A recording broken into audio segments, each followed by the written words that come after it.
Is that it up there? Is this it? I don't know, man. We're just gonna have to find out. Whoa. Holy shit, dude.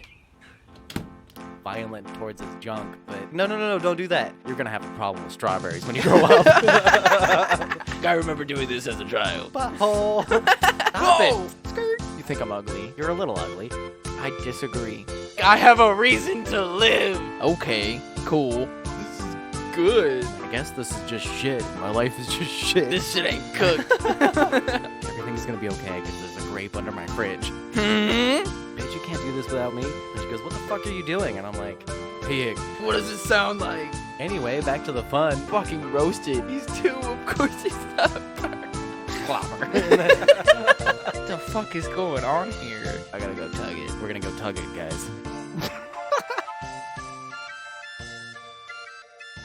No, I mean, so do you want to know what's... Well, considering, yeah, like, you can't just, start with being like, I got a story to tell on the podcast about my son. I was like, okay, cool, that can wait till, like, we kind of get into it or whatever. Then you're like, it involves strawberries in his butthole, and, like, I'm totally interested now. I gave you too much information. Wait, like you should have just been like, it involves strawberries, and I would have been like, oh, okay, we can save that for later. But no, I need to know now. Okay. Well, know that it's not anything, like, risque. It's well, I just sure hope not. I mean, you're going to deal with, I assume, some other, like, fruit-related genitalia incident with your daughter at some point in her lifespan, so... Again, I hope not. No, you will. It'll happen. I come home and sniff a cucumber, I'm like, what the fuck? Yeah, so my, my toddler, my son, my youngest, he was eating strawberries, and he was naked. And he also has an obsession with, like, viciously tugging on his dick. Like the Family Guy bit of, like, Michael Jackson, like, beating the shit out of his cock on stage? Yeah. And, like, machine gunning it? Like, if my kid could get a hold of a gun, the first thing he would shoot is his own penis. Cause I don't know why he's so, like, attached to just, like, being violent towards his junk. Because he's a kid, man. And right now, it doesn't do anything for him. He Like, just he's not fucking getting anything. he stretches that shit out like it's fucking silly putty.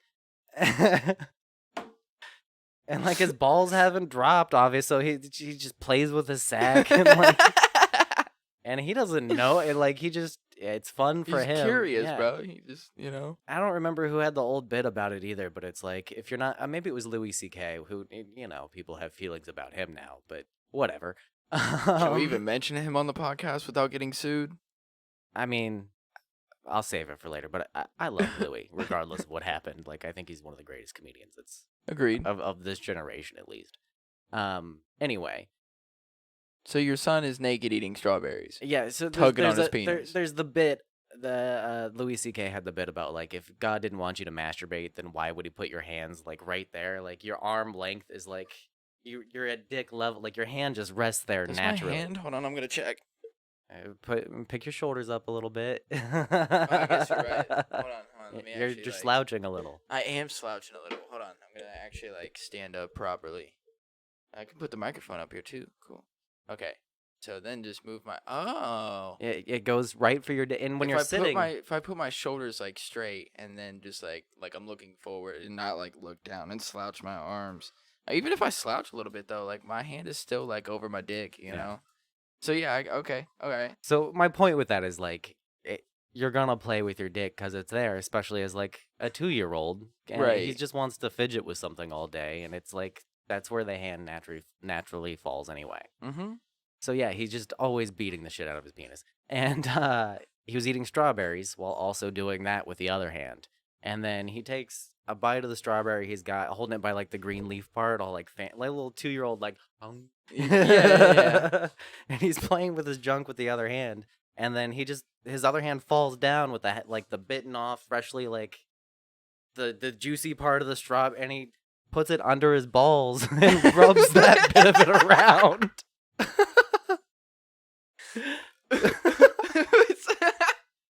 And my reaction, because Crystal and I are sitting on the couch, like, watching him, and we both see him do it, and we're like, no, don't do that. And he thinks that's funny, So then he proceeds to like do it more, and I'm like, I'm like, get that away from your your balls and your butthole. And then he hears butthole and is like, I didn't even think of that. So then he puts it directly on his asshole. He's like, eat that. And then we're both like, gross, gross, don't eat that strawberry. He's like, So does then he anybody got thinks- any sugar? So he sees our reaction. We're both like, God damn, dude. So he thinks that's even funnier, and then proceeds to raise the strawberry up and run at my wife with it like he's gonna make her eat it. Oh, perfect. And we're both like, stop, stop, stop, stop, stop, stop. So now your wife's like running away terrified. And so every time you try to like explain to him like, don't do this, it involves like another term to a 2-year-old that's like, that's fucking hilarious. So he's losing it, and we're trying to like calm him down, and he just keeps getting like more and more stoked on it. We're like, just fucking, you're gonna have a problem with strawberries when you grow up. Like, we ruined you because we did all the wrong things. What are you supposed to do in that situation? I don't know. Your kid Don't react like First of that. all, don't let your kid just sit there and eat food naked. Nah, Like they're he always shouldn't- naked. He shouldn't They're be always- tugging on his penis and eating a strawberry at the same time. Okay, that's just not okay. It's a hilarious If image that's now something that you that- put it that way Listen, to me. if that's something that you want to do when you get older, you know, and like that's just something that you're like, whatever, you know, like in the bedroom, you like Wait, what? eating fruit and stuff like that. Like if that's what you want to do, cool. But as a 2-year-old man, put some fucking clothes on, all right? And It wasn't sexual at all. I It know took me it's a not second. sexual, but it's gonna become a sexual thing when he gets older, for sure. That dude is gonna love like taking a bite of a strawberry and then rubbing it on like some girl's butt and then like eating that, you know. I mean, what's wrong He's with gonna be like, that? I remember doing this as a child. Or he might not even remember it. It's just like, No, probably not. I'm just being. it's stupid. like imprinted on him from a young age, though. Like, he's not gonna know why he loves strawberries so fucking much, but he loves them. He's gonna be like, man, I just love strawberries. You're gonna be like, son, sit down. I have something to tell you, son. We've been trying to keep this a secret for a long time, and He's like, am I adopted? You're like, no, you just shoved a strawberry up your butt. the strawberry thing's gotten out of control, and we decided we needed to sit you down and have an intervention. I mean, you've even got strawberry wallpaper, son. Oh, You don't see a yeah. problem with that? That's an issue. That's an issue. You've got strawberry shortcake dolls everywhere. It's not even like strawberries. It's just strawberry related. I think. I ruined my son, man. Oh my god. That's hilarious. Yeah, I thought it was pretty funny too. No way. Okay. All right. So Yeah. you're gonna have to deal with stuff like that because That's- kids like being naked. That's gonna be super interesting. Yeah. I mean, I've told you the stuff Avi's done to me before too, Yeah. where like she thinks buttholes are hilarious, so she'll just like lay on the ground, put her legs up in the air, and spread her cheeks, and go butthole. I'm like, stop Whoa, it, stop. whoa, that's enough. That is enough. Yeah. Stop it. That is enough. I don't need to see it. It's for you and you alone. I've changed enough of your diapers to Yeah. know that it's there, okay? I already know what it looks like. Stop. Like, She's like, well, you haven't seen it in the past 5 minutes, so butthole. like, I'm not gaining anything from this. Like, no new info. Put your butthole away and put your clothes back on. It's bad, dude. Oh, God. I don't know what to do with it. Oh, man. My poor wife's mother and They walked in on that. Walked in on that story. They're gonna think less of me now. not that they thought that much of you before. I know. I I'm don't. just kidding. I'm just kidding. I don't portray very well. I don't project a glowing aura. You look like skateboard Jesus. Yeah. I think you have a glowing aura to you. I was attracted to you when I first saw you. So Oh, I thanks. think that you do kind of have an aura around you. Yeah. I mean, I just thought you were hot, and that might just be the only thing. But regardless, you know, you get my point.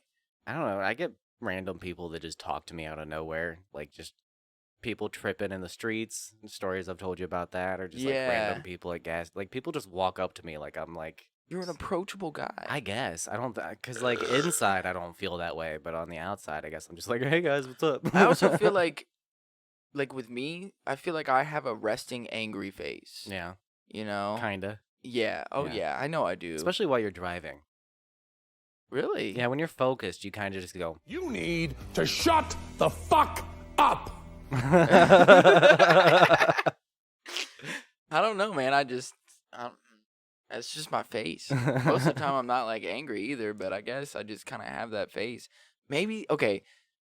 One of the things I wanted to get into was at the job site that I work at right now. I'm not going to give like a specific away, but I work at like a corporate office. And I'm like a construction worker now. And so I've got like a neon shirt on, I'm wearing boots and I've got a hard hat on. So like, I'm a construction worker, right?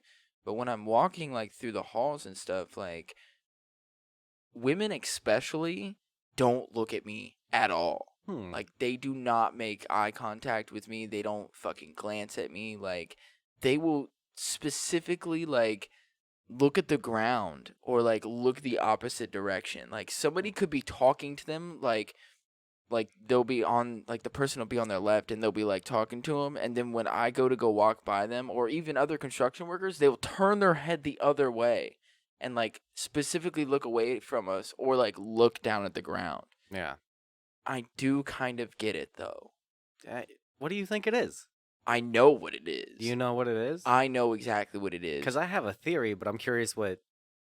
The whole, like, catcalling thing, like, stereotype. Oh, I didn't even think of that. But it's not like catcalling. They just stare. And so, like... And it's just that. So you're just in the uniform of I'm a creepy guy. Basically, yeah. Damn. And I'm not at all. Like, I look at the menu, but I'm not gonna fucking order anything. And I'm also not a fucking creep about it. That's a creepy either. guy thing to say. I don't stare at the menu too long, okay? Okay. I take a glimpse and then I look away and go back to what I'm doing, okay? I appreciate the art around me, but I don't fucking loathe over it, Yeah. I don't go home and fucking think about all the people that I've seen The throughout world is the day. full of beauty, and it'd be wasting it to not look. Exactly. Okay. Yeah. That's but fair. again, I'm not gonna fucking, loathe over all this shit. Yeah. So I kind of get it. And even talking to some of the people that I work with, I'm like, okay. Mm-hmm. See where it comes from now. Yeah. I see why women don't fucking look at me at all. Super problematic dudes. But I just want to, like, stop them and be like, I'm not a creep. But then that's being a creep. That's worse, yeah. That's so worse. That's so I just try and be, like, nice, like, I go in and out of doors all the times. And, sometimes I'll hold the door open for somebody. And, if they'll be like, thank you. And I'll just be like, you're welcome. And then move on with my day. Like, I don't do anything or say anything kind of creepy. Like, I try and just keep my eyes looking forward too. Like, I've realized that if they can, like, see me kind of looking at them from a distance, then they'll specifically, like, look down at the ground and not look at me. So I just try and, like, keep my face forward and just not, like, get a glimpse if I can. If not, just keep your fucking face forward. Because I don't want to be, like, even that just much creepier to you. Like, where it is that moment where, like, I might, look at you for a second, and it's the same moment that you look at me, and then we lock eyes, and then now that I've been looking at you, and, like, then you feel that creepy vibe. You're like, oh shit. Yeah. So if I just look forward and just stare forward and act like I'm looking at something in front of me and act like I don't even acknowledge them at all, maybe it gives them a little bit more security. Yeah, but does that make you feel awkward while you're doing that? Because you have to actively, like, try not to look at people. Yes and no. Yes, because I'm a people watcher in the first place. I like looking at people. I don't want to be that, like, weird person that doesn't interact with people. I like interacting with people. I like having conversations with people. And no, because I have that resting angry face. Oh, yeah. So like, I just put that face on. Yeah. And then walk forward, and people think that I have, like, a job to do. And I mean, I'm there to do a fucking job. So, like, I'm not there to fucking... I don't work for this company. I work for a construction company that just happens to be renovating this corporate office. Yeah. So I'm there to do a job, and so I'm going to focus on that and do that and make myself not approachable, I guess. Yeah. Because I'm not there to be approached. And it's better than the alternative of somebody thinking that you're going to, like, sexualize them as they walk by. Exactly. Yeah. Exactly. So it is kind of this, like, dilemma for me to feel... To still enjoy, my life and just who I am as a person, while also trying to not unnerve anybody else Right. and make them feel comfortable around me, that they could, like, if they had an issue or something, they could walk up to me and be like, hey, just wanted to know. I mean, there have been people that talk to me. There was an issue with one of the staircases, and this guy came up to me and was like, do you know who worked on this staircase? And I was like, no, I just started working here. He's like, oh, well, the railing is like falling off. And so I was like, all right, I'll tell one of my bosses. Come to find out, this staircase is $1 million. Holy shit. It's literally just a staircase that goes from the second floor like down to the first floor. Yeah. Staircases are expensive because, like, as you go up, it's a lot more material that they actually have to build with. $1 million though, Yeah. buddy. I mean, this is Concrete's like expensive, dude. it's not concrete. Is it marble though. or something? It's fucking wood Oh, and what the? steel Wait, and okay, so glass. It shouldn't be that expensive. Well, okay. He said that each one of the wooden steps was $20,000. Why? Because of the engineering of it, or like? I think so. Okay, Yeah. that's insane. Because it's in the middle of the common area. It's not Yeah. like attached to a wall or anything. Like it's straight in the middle of the thing, and there's nothing below it either. Like there's no like pole that goes up in Yeah. the middle of like the staircase. It's Some Columbus architecture nerd knows exactly what you're talking about now. hopefully not. Hopefully not. But yeah, I just fucking keep to myself most of the time Yeah. at my job, especially like some of the guys started talking about like God and how he was like, oh, this one guy I was talking to was saying that like the Vikings gods were like the first gods, and then they like were talking to this dude that I was working with, and so like he like kind of walked over there and like God started talking to him, and he was like, no, the like God is the God, he created the other gods. Like, Wait. he is the end all be all. Like, he was like, Christian God created the Vikings God. He's like, there is other gods out there. Like, you know that the devil is a god, but God created all the other gods. Do Like, you smell God burning is- toast? Because Dude, I'm having I- a stroke. listen, I literally I was like, because I was like listening to the conversation a little bit, and then they got to that part, I was like, this is not my conversation, and turned around and went back to working. Was like, I am not a part of this. I'm not even going to get into this. No need to join in. I wanted to be like, well, I'm an atheist. What do you guys think? And that was not the way to go. Not the way to go at all. I just Yeah. kept my mouth shut and went back to work. Yeah, that probably wouldn't have gone over well. Mm-mm. And it's going to cause more problems for you working with them in the future. Oh, yeah. Yeah. Because you could tell that they're like hardcore Christians, like God believers, like probably go to church Yeah. every Sunday, and like You're going to run into that Skirt. that line of work, like that blue collar. Like, there's a lot of that in In the- that workforce. and you know what? I'm cool. Yeah. I'm just gonna stick to myself. If anybody asks me like what my religious beliefs are, I'm gonna be like, this is not the time and place for it. Well, my boss said, we'll get more work done if we just talk about work things. Yeah, that's not wrong. You know what? I'm with you, buddy. You are not I wrong, got sir. you. Yeah. Because I was trying to tell him about like my home life and shit like that, and he was just being funny. But I took that and was like, I'm gonna run with it. I mean, he said it for a reason, even if it was just a joke, you know? I mean, it's the type of thing. yeah. Yeah. Yeah. Can I tell you what my theory was on why, like, Oh yeah. so, You think I'm ugly? no, I was just being really cynical about it, but you're a little ugly. I knew it. I knew it. It's okay. I still love you. Oh, don't cry. Somebody thinks you're pretty. Well, obviously I'm married. Nah, she just married me for my money. I said that to Crystal one time, and she was like, "Yeah, what fucking money? What are you talking about?" God. Yeah, so I had a more cynical theory about it. I just, I immediately went to like the super negative, like it's classism. Like you're working in a corporate environment and you're a I did construction think dude. about that too, actually. Yeah, I did think about that too.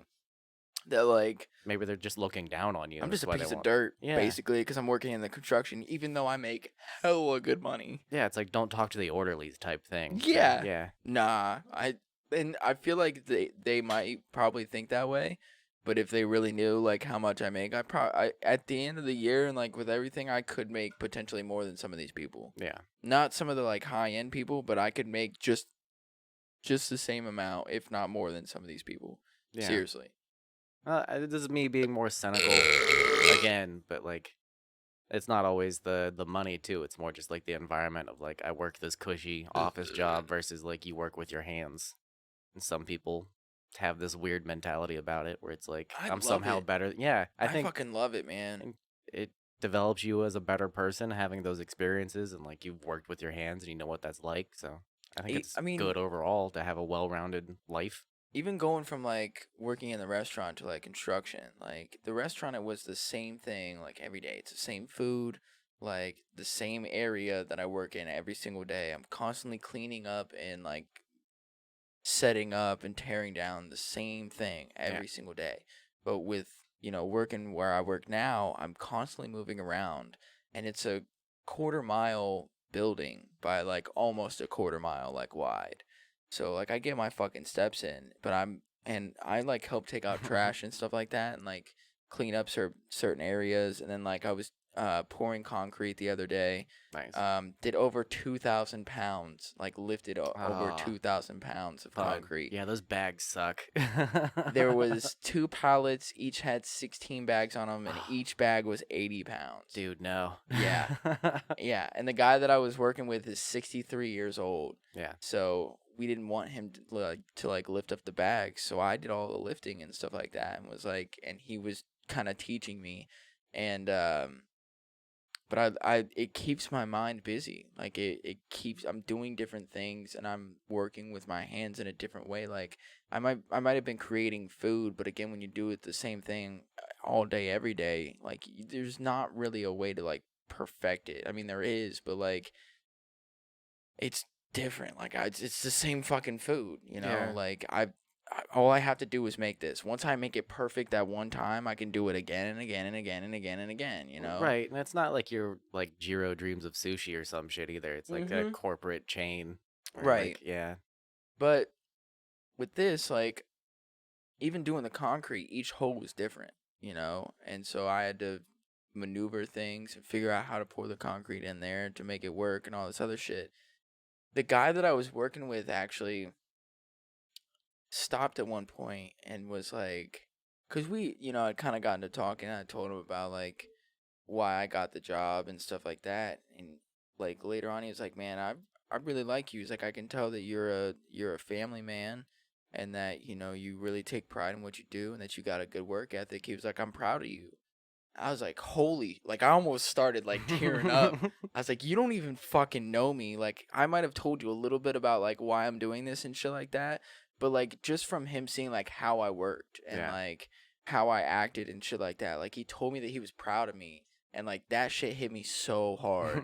Like It's really- weird when like somebody you barely know tells you they're proud of you and that like somehow it hits you harder because you're like, that means a lot coming from you for some reason. Like, Yeah, yeah. I mean, but this dude he did concrete for like 30 years, Yeah. and he was like, "So did you ever pour concrete before?" And I was like, "No, this is my first time." I was like, "You wouldn't believe it, would you?" And he was like, "No." He's like, "No." I was like, "I'm just a quick learner, man. I just, I try my best at everything." He's like, "I can tell." Yeah, pouring concrete sucks, dude. You remember the porch at the barn, the one out front where we had the swing and everything? Yeah. We did that ourselves and Oh, no shit. Yeah, so like I was there carrying the bags and mixing and shit. Mhm. Got the fucking truck there and that messed up the whole pavement and everything. We had to redo that afterwards. Hmm. It's not fun to work with concrete. Shit's heavy. Yeah. Sucked.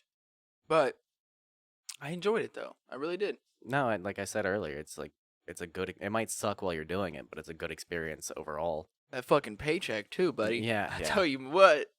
Woo, buddy. Yeah, way better than the restaurant gig. Oh my god. It would take me 3 weeks of working in the restaurant industry, of working like a full 40 hours, 3 weeks, okay? Yeah. To make what I made in a week working for this construction. I had to quit smoking weed. So I took, I had to sacrifice some things in order to get this, but Hey, you're saving money on that too. it's so worth it, dude. So fucking worth. I enjoy what I do, at least on the site that I'm on now, and I feel good. Like my energy is back. Like like I said, for the first couple weeks and stuff. Like My anger was a little off. I was getting irritated easily. I didn't really have any energy. I still didn't want to eat. And then, dude, I eat a lot more than I did now. Like I'm constantly hungry. Like Yeah. constantly ready to eat something. That So, makes like, sense. Yeah. Yeah. So, well, yeah, also working my fucking ass off. Yeah. Like, I'm hungry constantly. Like, I need to eat something. Even, like, the other day they bought roosters for us. Yeah.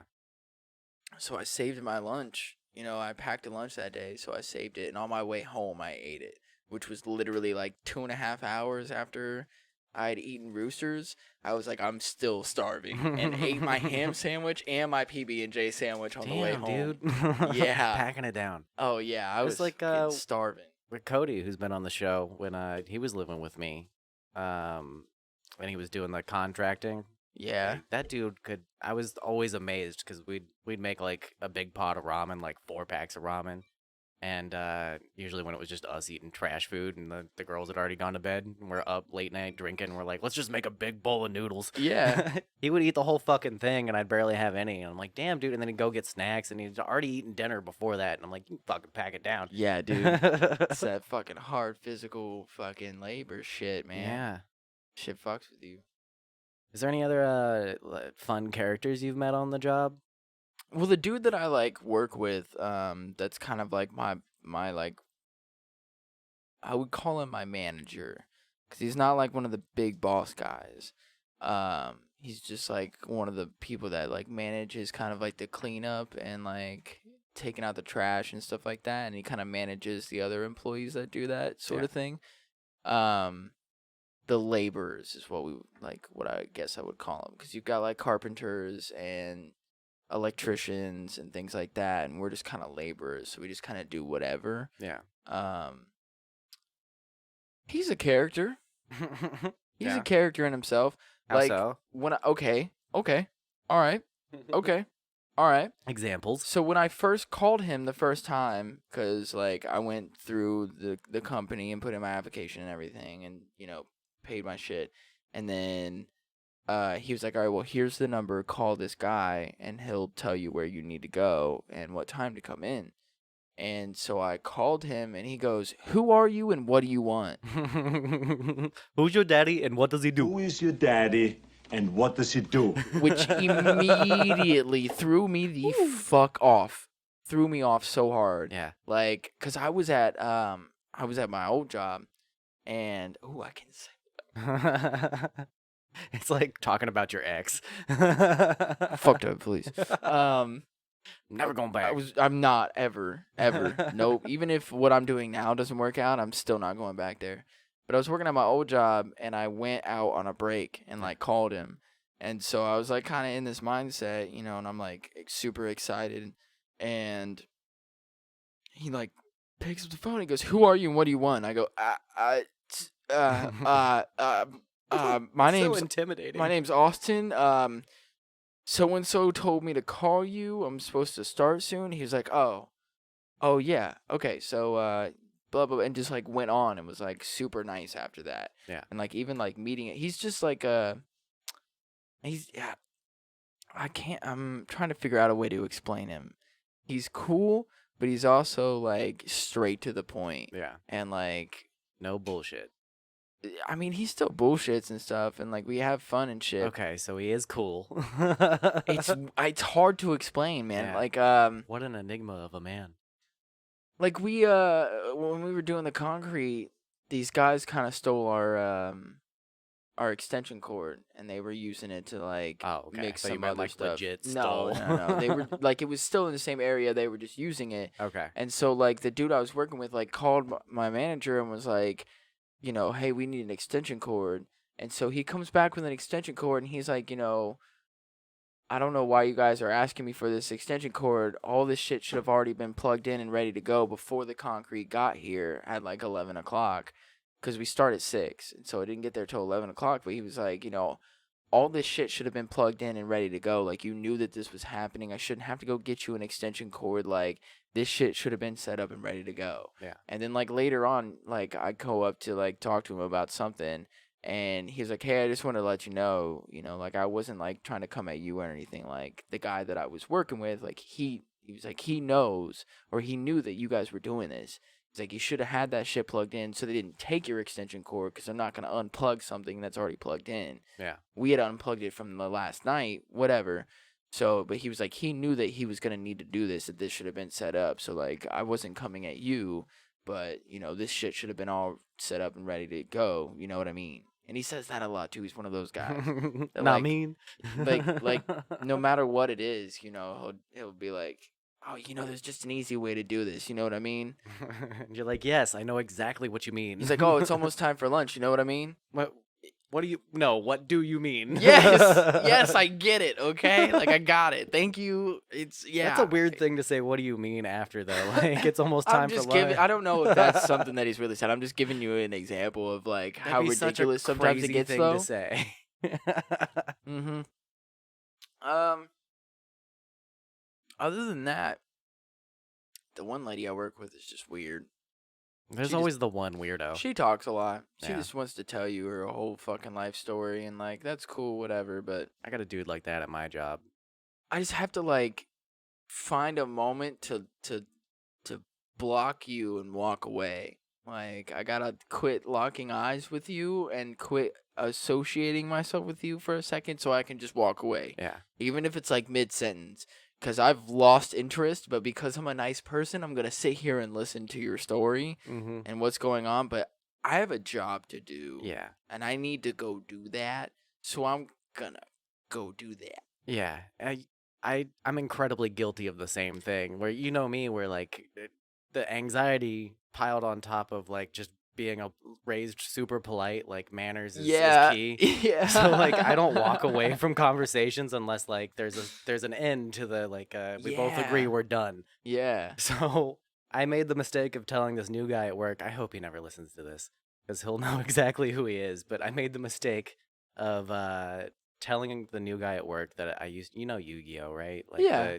the card game too, Yeah. not just the show. Yeah. And I had like the thing that's strapped onto your arm, like the Yeah. plastic thing and Yeah. everything. And I was real into the cards for a I while. always wanted one of those, but I can only play with it like because my friend had one. They were overrated.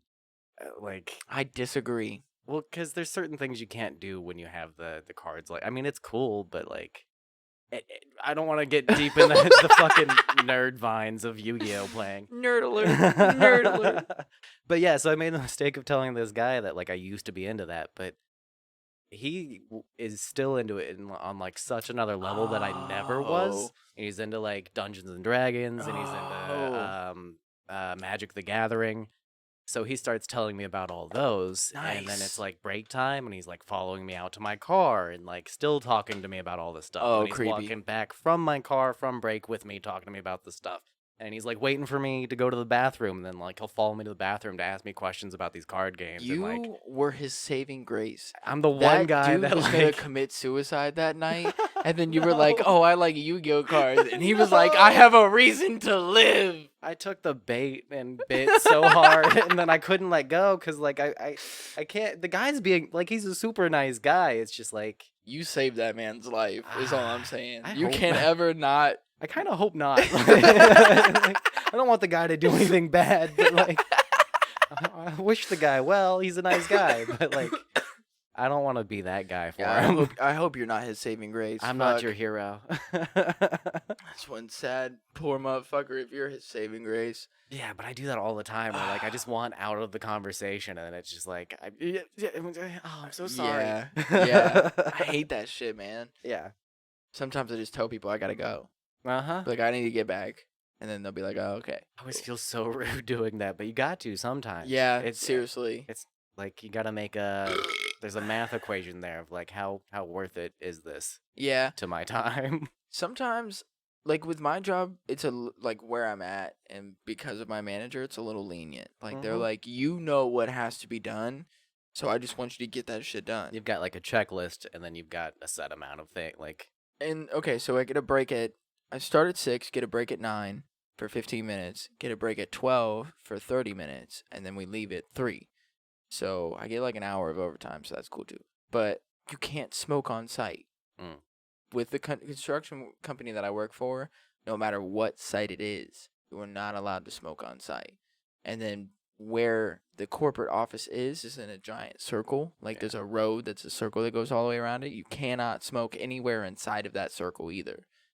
So Intense, but probably for good safety reasons. I mean, not really. I mean, it's an active construction site. You don't want people like lighting anything in there. Yeah, to but if I begin go with. outside into the parking lot, Yeah, I mean, fair point, but I get why they do that. I mean, It sucks, but no, I get it. oh no, I could totally understand not smoking inside the building Yeah. at any point in time. This is not the type of building to be doing that. Like again, it's a corporate office, so like It'd be hilarious to there's just light no one up in there, fucking though. reason for you to smoke inside of this building for any reason at all. You're like, I'm a comedian. This is a performance. Like, Right. But like out Set in up the a little parking lot or stage. something, it's just the where I'm at. It is they just have like a no smoking policy like on their campus, whatever. I see some of the employees that actually work there, like doing it, like they'll smoke in the parking lot or whatever, or I see some people smoke in their car. But I don't smoke in my car. I try and keep it like clean, whatever. I might smoke in my car if I'm like on the freeway and I'll roll all the windows down. Right. And so that way the smoke doesn't linger like at all, and then I'll do that. But I drive off site and go and smoke a cigarette. And I've got like a lawn chair in my trunk too. So I'll like pop my trunk and fling the lawn chair out and set it down, and sit in that and smoke a cigarette. That's very king of the hill of you. Yeah, very, very. But sometimes it takes me a few minutes to get back Yeah. to like, it's supposed to be a 15-minute break, and sometimes it takes me 25 minutes to get back. But nobody says a fucking word to me at all. Nobody has said a goddamn thing to me at all. But I also, when I'm there, I fucking get straight to work. Yeah. And I know what I need to do. I know where I need to go.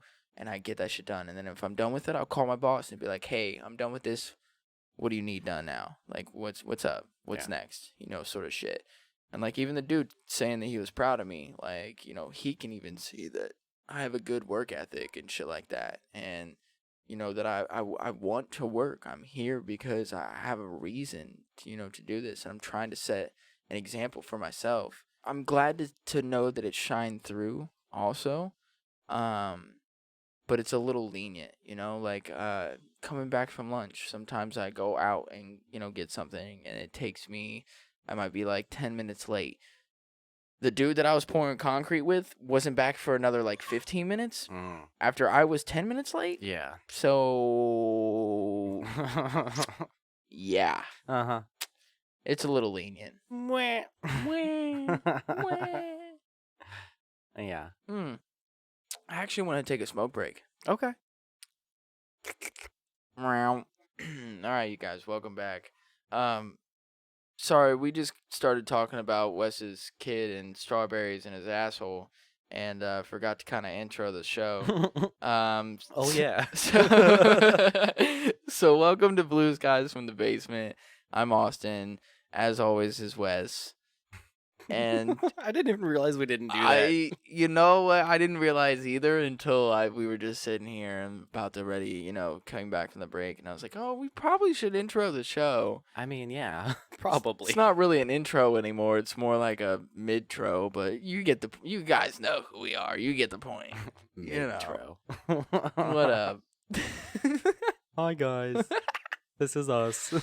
We're doing stupid things. Uh-huh. All right, so coming back from whatever the hell we were talking about, your new job. Oh, I wanted to say before we got away from that, I'm proud of you too. Hey, thanks, man. I meant to say it when we were talking about it earlier, but I had that overall general feeling of like, fuck yeah, dude, like you're committing to what you said you were gonna do, and I'm very proud of that. Thanks, man. It was a lot easier than I thought it was gonna be, honestly. That's good to hear. Yeah. And it has made me feel a shit ton better, and like my anxiety and stuff like that has kind of gone away a little bit. And I mean, I still have like my anxiety because we're still behind on bills and shit like that, whatever. But I know I'm taking that step in the right direction, and I've got a ton of support from family and friends, and people that reassure me that I'm on the right path and that I'm doing what I need to be doing, and it makes it easier, especially to hear things like that from you and other family and shit like that. It definitely makes me feel a lot better. So Yeah. seriously, thank you. And Of course, dude. I need that reassurance sometimes, and yeah. Yeah, it's inspiring to see somebody like close to me like commit this hard. So Oh yeah. I'm enjoying it. You can do it too. I believe in you. Yeah, I mean, speaking of anxiety, I mean, at least you've got it down to like general life anxiety now, where you're just like worried about bills and the kid and the family and stuff. It's Like, not just like random for no reason. yeah, yeah. Yeah. And it's something that I've been dealing a lot with. I mean, I hit you up about it like in the middle of the night, and then felt bad about doing Did you that. delete the message? I did because I didn't No. want Crystal to see it. Oh. And you know, if she hears this, I can explain. Like, it's not because there was anything I said in there that was like. Incriminating. No, it was more just like I had a moment of intense weakness and reached out in vulnerability and felt weird about it afterwards. So I was just like, shit, we can just forget about that. I'm never going to though. I mean, I don't know. I understand. I mean, I don't because I haven't gone through like I don't know what you're feeling, but I understand, that there's going to be moments where you have that uh, you know, vulnerability and that you feel these certain types of way and I'm one of your best friends. So I would expect you to come to me with something like that where especially like with your wife, you're supposed to be like this strong, supportive husband and you're not supposed to be weak. Like you're supposed to be the one that like takes care of your family and that is, you support them and you have to be okay like 24/7, but that's not the case, like that's not what happens. Yeah. And so I can understand like not wanting to show that to your wife either and to because you want to be that strong person Well, that and she already feels and sees a lot of that from me to begin with because I'm a very emotional and with like the people that I care about that I know care for me, I wear my emotions on my sleeve and I'm very open about them. yeah. So like she deals with that enough from me. So I don't want to put any extra burden on her, especially since like she also deals with her own mental health problems and in a different way to like a different extreme, you know. Yeah. So like I don't want to give her any extra burden with that. But yeah, so I've just been dealing with a lot of that lately, and that's why I reached out. But just for um the listeners that don't know and haven't heard us talk about it a little bit on previous episodes, I've dealt with mental health problems since early teens. And this around this time of year, and actually yesterday was the 2 year anniversary of I was wondering actually. my mother passing, and she died of opioid abuse. Um, so that's just with everything in the media all year round, and then it gets to like this time of year. It's something that's constantly talked about. And like even we talked about Chappelle a little bit on the last episode. There's a big chunk in that special where he talks about, and then the bonus content at the end, he talks about heroin addicted whites. Yeah. And it's a funny bit, but like it hit me in a way that I wasn't expecting. And I rewatched that special with Crystal last night, and it was something she wanted to watch. And I didn't even think about it. And then it got to that part, and it was like the anniversary of my mom's passing. And I'm not the type of person to get triggered by comedy, but I had a moment where I had to leave the room. Damn. Yeah. And I fucking love Chappelle, but it was just like It's not because of Chappelle though. no, It's- it was and just it's not hitting me like- in a certain way. It's not like he said anything that like offended you. No, I wasn't Yeah. offended. It was just it was bringing up emotions that I didn't. Which is normal, and that happens. Yeah. Whether it's comedy or even like a show, whether it's not a funny moment or it is a funny moment, like it can hit you in a certain way, and that's totally understandable too.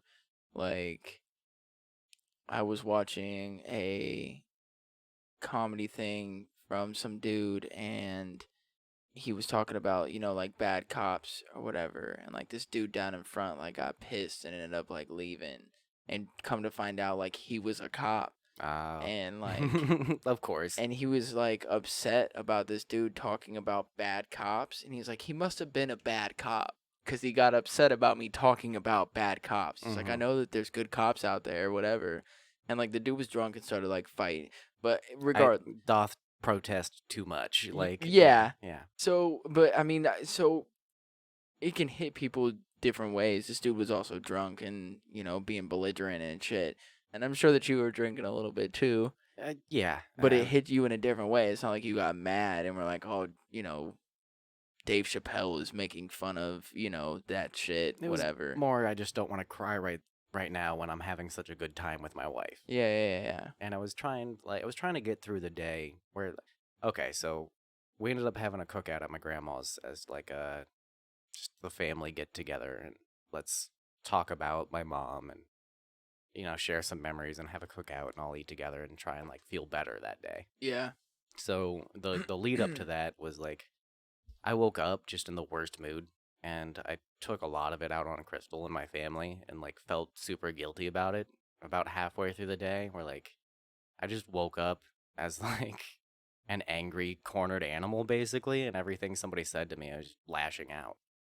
And I can't think of any like distinct examples because I was just so anxious and angry that I don't really remember most of what I did, but it was a lot of like I made Crystal feel stupid a bunch and felt really guilty about it. And then we got to the cookout and my brother was there who always puts me in a better mood. Fucking Trevor, if you're listening, thank you. you're I love you, dude. You're my favorite. But Okay. Cool. no, my brother's the shit. He's my favorite. I hate you, Trevor. I'm super jealous. I love you too, dude. You're my And second favorite. And then Crystal's that's my third. And bullshit. then my kids are like my 10th. I need to be the first No, my because kids are I'm narcissistic and yeah. no, my kids are my first, but and then Trevor and then you. And then God my wife. Damn it. Oh, bitch. No, I get it. I know. I'm just kidding. Yeah. But I'm anyway. just joshing you. So I know.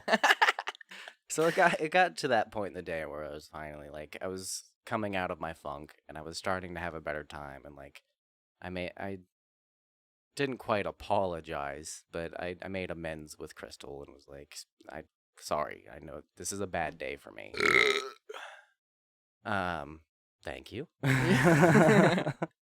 I like that's become part of the show now. You're welcome. So we're having this cookout, and this kind of like funny thing happens that stuck out to me for like no reason. It was just like after that moment, it made the whole day better, and I can't really explain why. But my grandma's husband, who I'm not necessarily the biggest fan of, but he's nice enough. I think you might have met him once or twice. It doesn't matter anyway. But so he was the one cooking out, and he has no idea about like meat and how to grill it because like Why are you cooking out then? Why are you the grill master? I thought I should have known that he like Like you gotta know him enough to know. yeah. Like you should have questioned it when you came over and you were like, he's the one that's Right. grilling my steak right now? All right, cool. Yeah, and I don't know like I don't run grills that often, so it's like, but I probably could have done a better job. So I should have been, but I was in such a funk that like, so Yeah. he's asking everybody, how do you want your burger? And I usually like mine medium to medium well. So I tell him, well, go for medium. And it's ground beef, so it's like they're compressed beef patties. They're Yeah. not like cuts of meat, you know? Okay. So it's not like a sirloin patty. Yeah. It's like just ground beef patties. Yeah. So you don't cook those fucking like that. Because, like, you have to cook it to a certain temperature and through. You can do it in a way where, like, you still get, like, a medium burger, but it should not be pink and cold when you're doing ground beef. No.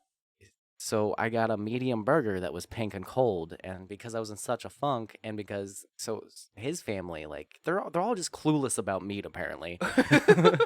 They're all, like, eating it and being like, Oh, this is good. there's like weird comments being made. Where, like my wife's like, I don't think this is cooked all the way. No. But then like his daughter or whatever is like, they're Did you talking. put foil down, or did you just cook it on? Just cooked it on the grill. And I'm in such a funk that I get to like the last couple bites of the burger, and I'm like, this was bad the whole way through, and I'm for sure gonna have food poisoning. But I don't say anything. Yeah. And, like I just ignore the conversation that's happening. And then it hits me when I get home. I'm like, we all just ate fucking raw burger. And I did it because I was sad. And like just did it. Like, what the fuck? Like you could have walked up to him and been like, "This shit ain't cooked." And I don't want to offend like any of that side of the family, but like for whatever reason that turned my into because I got home and I was cracking up about it. It was like, why did I do that? Yeah, that's crazy that you're like, I don't want to offend anybody, so I'll just take the food poisoning. I in the moment it wasn't even like a thought process that was happening. It was just like, I guess this is just shit and my life is just shit. You're like beating yourself up Yeah. for no reason. And I'm trying to like have a good time with my family and the kids are there, but they're being like out of fucking control because they're in a new place and there's, Yeah. grandmas around. So I'm just like eating this raw burger, like sit the fuck down and like just on the verge of tears. But then I get home and it was like all of a sudden the best thing in the world to me. And it's like I guess like the moments of respite that I get from my anxiety, I had this realization where it's like always just the small nonsensical things, and it reminded me of like this web comic that I read. And I don't remember who it was. I want to say it was The Oatmeal. They have this whole like web comic and web series online that's pretty good. And they had one that was about depression and what it's like to be depressed. And there's this whole like comic on it where the person's explaining their depression and they're explaining like the moment where they realized that everything was going to be fine. And it was because they broke down in their kitchen and they were like curled up in a ball crying on the floor. And they looked under the fridge because they were like lying on their side just in the fetal position crying, and there was a grape underneath the fridge. And for whatever reason in that moment just made them crack up. Like they were just laughing uncontrollably for no reason because there was a grape under the fridge. I feel like that's just like super emotions. Like you're just going through so much. You're at a breaking point. And then just the smallest thing for no reason can just make you like crack up. It's and- almost like you're looking for that thing to do it. Yeah. Yeah. So you just find that one thing and grasp onto it real tightly. Like everything's going to be okay because there's a grape under my fridge. Yeah. And I got home and I had that feeling and I was like, oh yeah, that webcomic where I was like, everything's going to be okay because I just got food poisoning. I'm going to be fine. Mhm.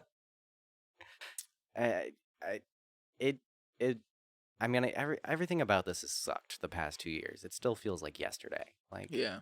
every day I have like this tight clenched feeling throughout my whole body, and every time I think about it it's like I want to cry, and that feeling doesn't go away except for like those little moments where just the ridiculousness of life, or like coming over here, or like when the kids show me their butthole.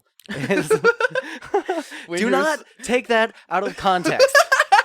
Nobody clip that line out and cancel me, because that's not what I meant. But when the kids show me their buttholes, life's gonna be okay. Sir, you said when your kids show you their butthole, we think that you are abusing your children. No. My daughter just has an obsession with her butt, and every now and again, she just takes her clothes off, spreads her cheeks, and goes, butthole. It's not every now and again, it's all the time. Now, jury, why do you think that this is? Why do you think that his child does this? Do you think that his child has been conditioned to do this? Listen, I haven't encouraged it in any way. In fact, I've discouraged it, but that seems to make them want to do it more. It's like you tell your child not to touch something, what do? they immediately... They want to touch it. Yeah. They want to touch it. They'll test you. They'll reach out and get their finger like an inch away from it. And they're like, I'm not fucking touching it, but I'm about to. I'm not touching you. I'm Yeah. not touching you. Yeah. And you're like, don't. And then get a little bit closer. Big fucking grin on his little face. My son does that all the time. Where you're like, stop it. And he thinks it's funny. And he's like, oh yeah? You want me to stop? So, do you think that you have,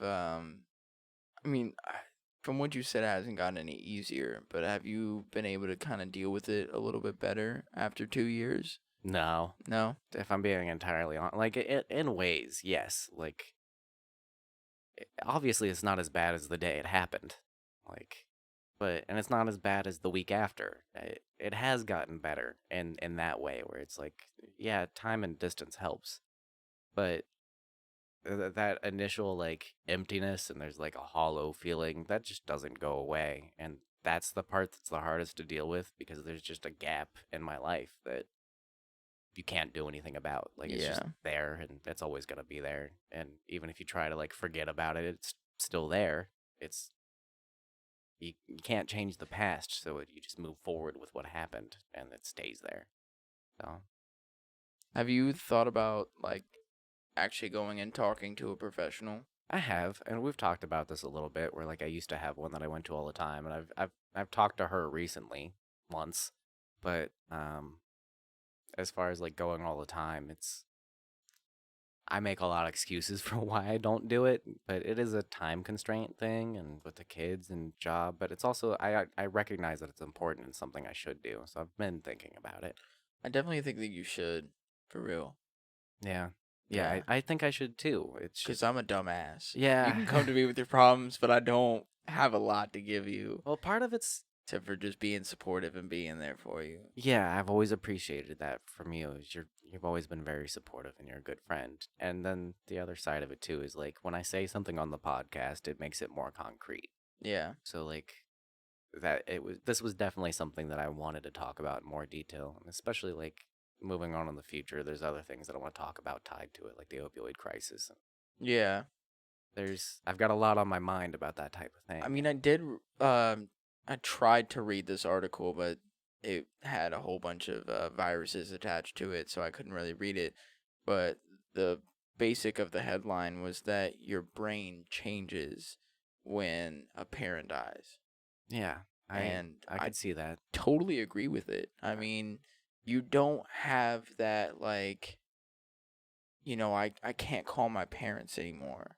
Like right now, I needed help with like some bills. So I called my dad and asked my dad to like help me out. And of course he did, because he knows that I'm like struggling. I just had a newborn, but he also knows that I'm doing the shit that I need to be doing, so he was willing to help me out.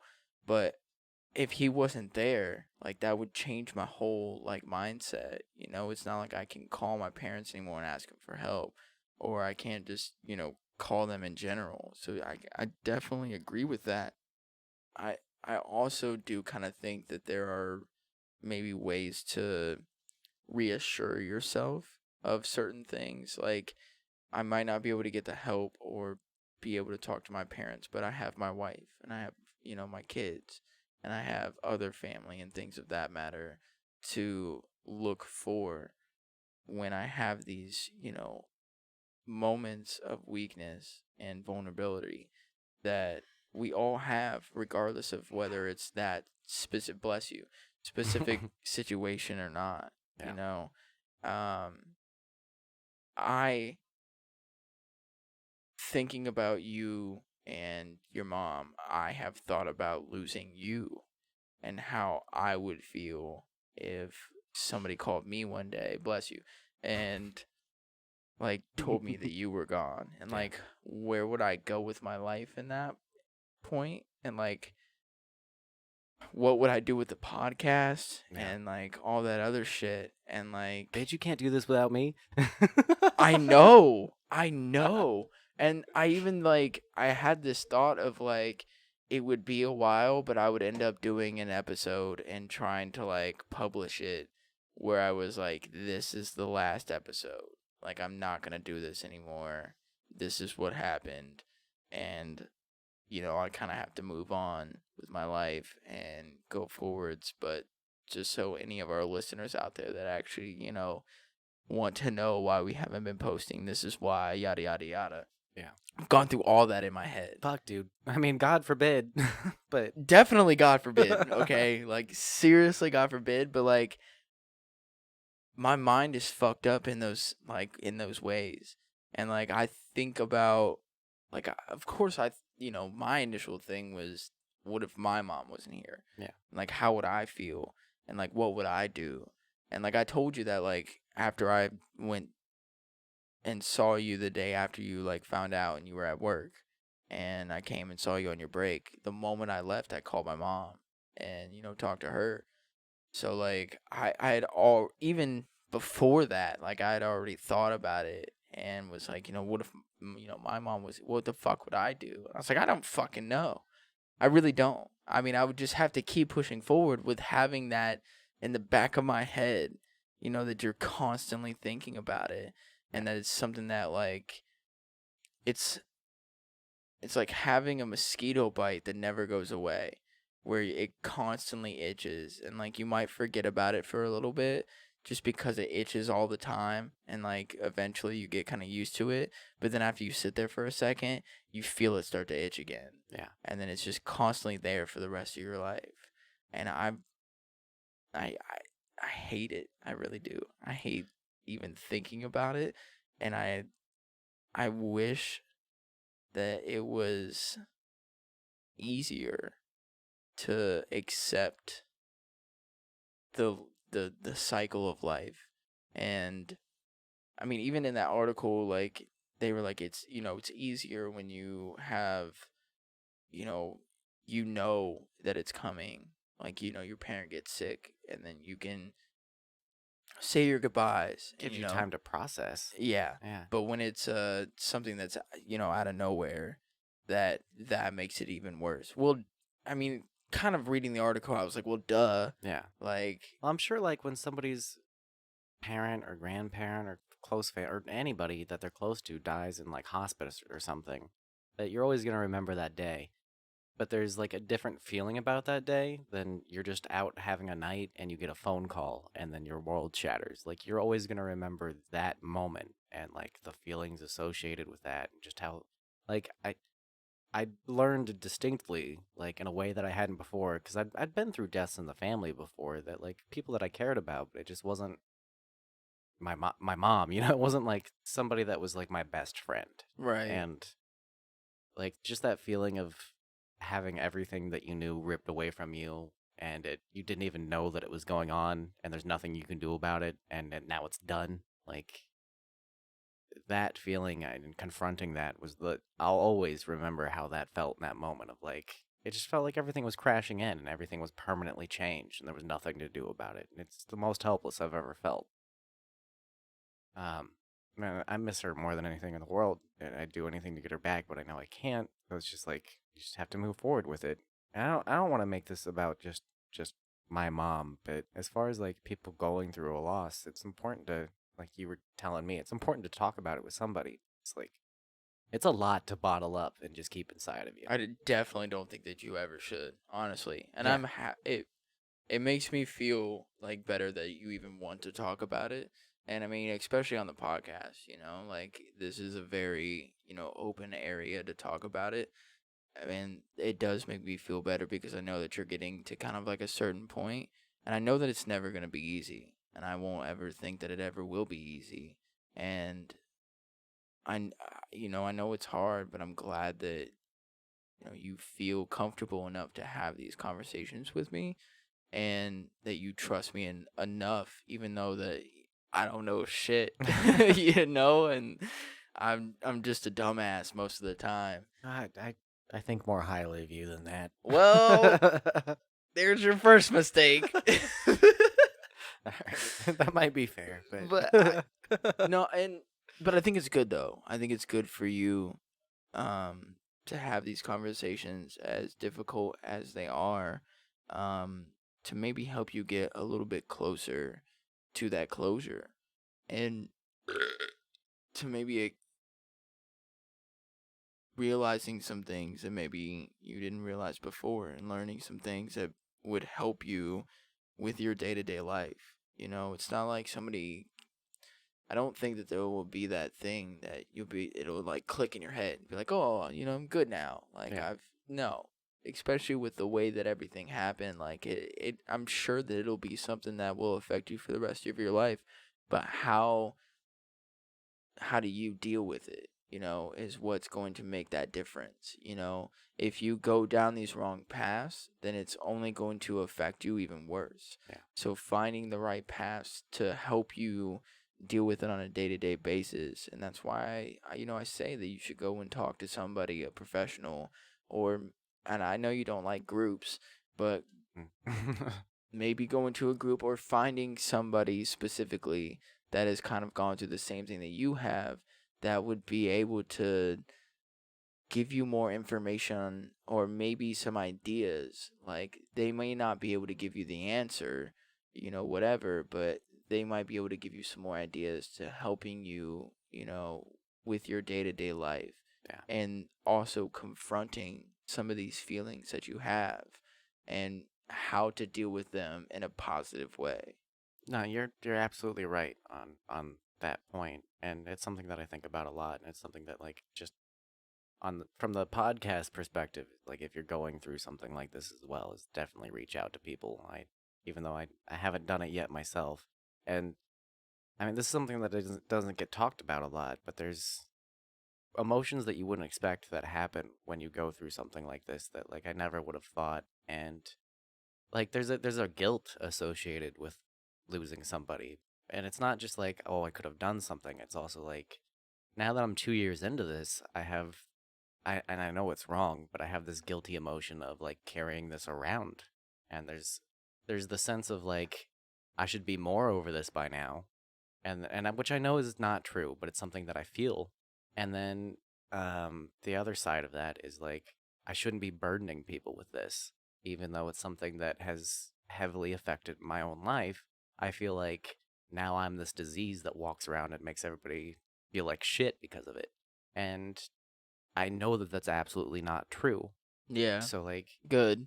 people listening, if you've gone through a similar thing, is you're not the problem, and you shouldn't feel that way. If you're feeling that way and you're believing it, then just know that you're wrong. I mean, any person that like you try and confide in and have that conversation with because you feel that way, like if they make you feel worse about it, then that's not the right person to be talking to. yeah, it's not your And fault. they're not a real friend to you or a real family member for that matter. Even if they are blood and they're like, "Oh, well, you should be over this." Fuck that. Everybody deals with their shit in a different way.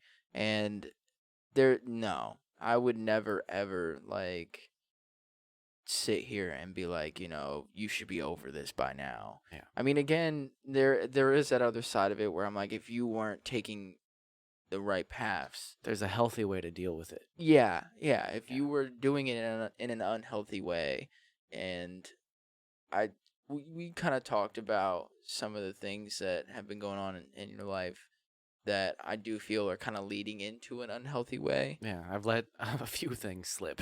And we've talked about it, Yeah. and so that's where, and that's why I was kind of adamant about it and was like, you do need to kind of like think about those things because that is going to lead you down the wrong path, and I don't want to see that at all. Yeah. So there's that, it's kind of a double-edged sword where there's a way of being like it's going to hurt no matter what, but which way are you going to take? One side's a little bit duller than the other. So figuring out what's going to be the best place for you to go or the best in your own mindset is what I'm saying. Yeah. To help you cope with the events that have happened in your life. Yeah, I mean, I'll just say it openly. I think I've talked about it a little on the podcast, but the drinking is the one thing that I lean on as a crutch for this.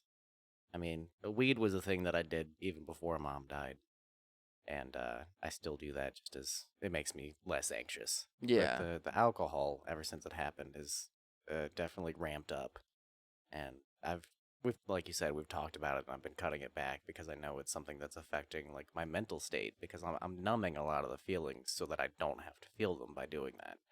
Like the reason it's hard for me to sleep is because I'm so upset about like when I'm by myself at night and Crystal's already in bed and I'm drinking, it tends to be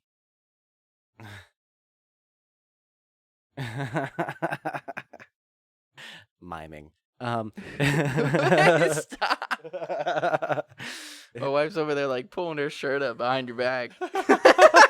We're over here talking about this deep shit. My wife's over there fucking with me. God, I can't wait till we get a video feed. I know, me too.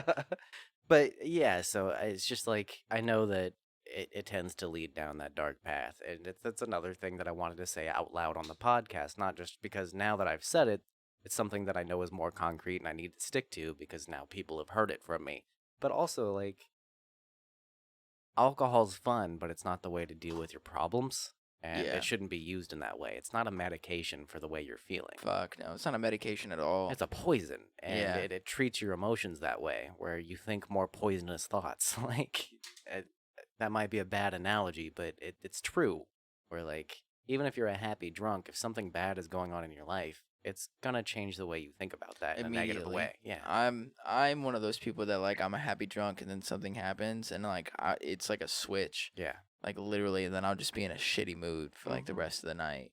And yeah, so I tend to try and stay away from like getting too drunk so I don't like get into that mode. Even if it is like something comes up, I'm still kind of that like happy person that will like de-escalate the situation. Yeah. You know, I- especially when it comes to my wife. Yeah. I've learned over the years that I have like a a limit where like if I pass a certain like can amount of drinks where I'm like I go shark eyes and I become a fucking monster. Yeah, dude, like yeah. There was I've never told this to anybody else. Crystal's the only person that knows this happened, but I walked into the bedroom in like early morning and I was blackout drunk. I still to this day like the only reason I know what happened is cuz Crystal told me it happened.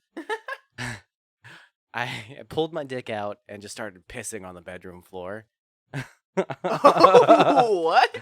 Crystal woke up because she heard the peeing. And it was a She's lot. like Ollie. Right, exactly. So I'm just pissing in front of the bed, like in between the TV stand and the bed, big old puddle. Nice. She gets up and she goes, "What the fuck are you doing?" And I'm like, "Peeing." And she's like, You're "You're like, not." what does it sound like?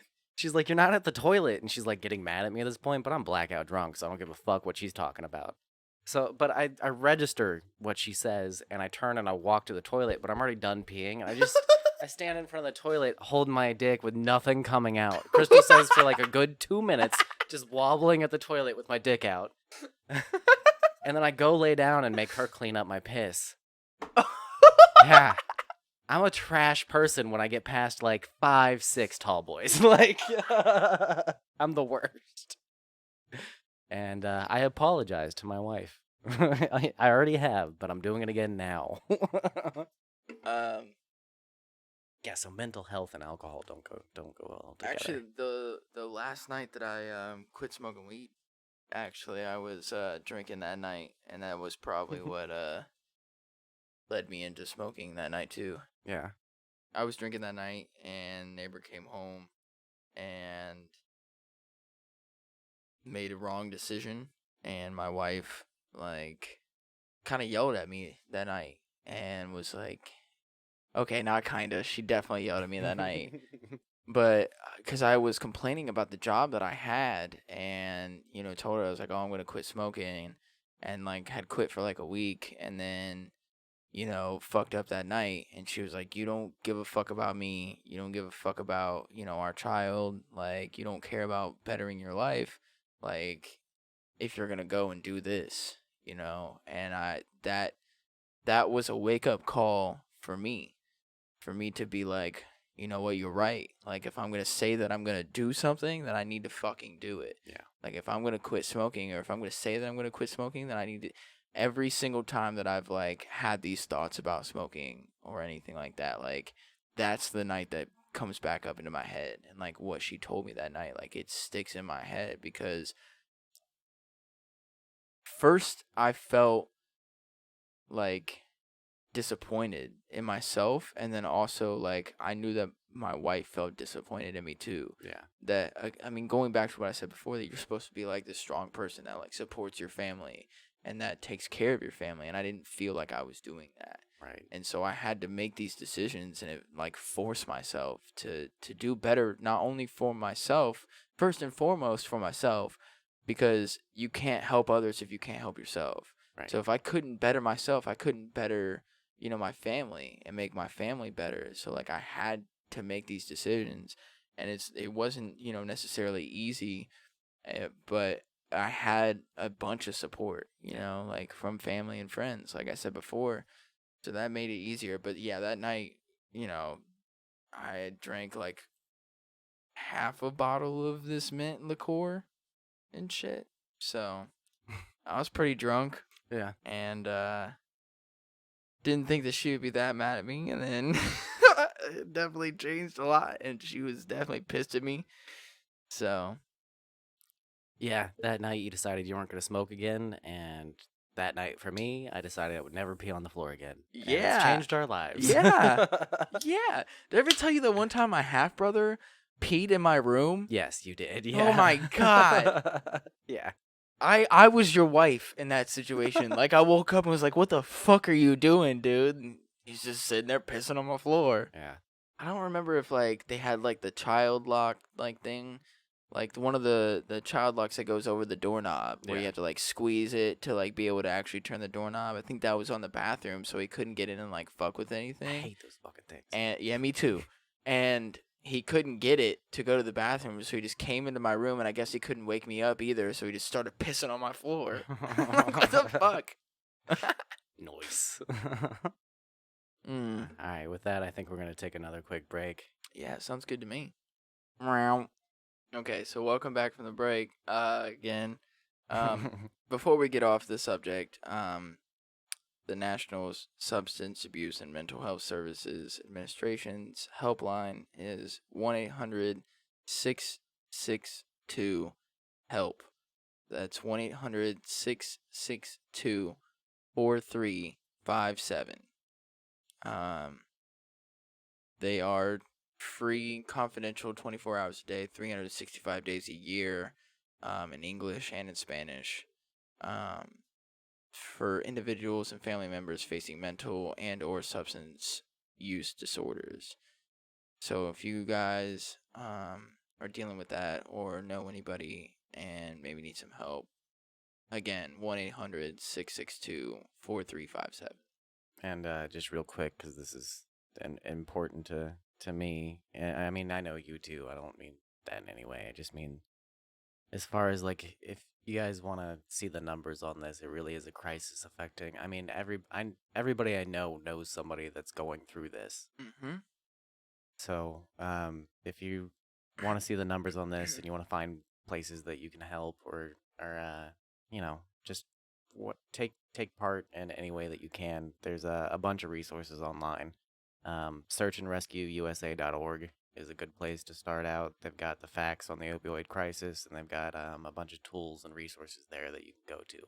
Nice. And then also the CDC has numbers on, you know, they track the death and the increase in usage and the causes and the side effects and all the symptoms, what it's doing to people on a medical level. So you can go there for that type of stuff. And that's about it.